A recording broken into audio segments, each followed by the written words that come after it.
How to fix Discord GIF not allowed in. Today guys, I have the solution how to fix and solve this problem. Just watch this video till the end.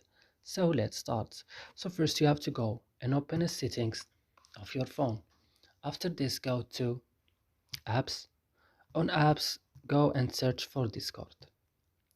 When you found it, just click on it, then go to storage, click on clear data, click OK and go back, and click on force stop and click OK. And the last thing is to go to Play Store and updating your Discord again. And that's it guys. I hope this video is helpful for you. Don't forget to like, also subscribe in our channel. See you in another video.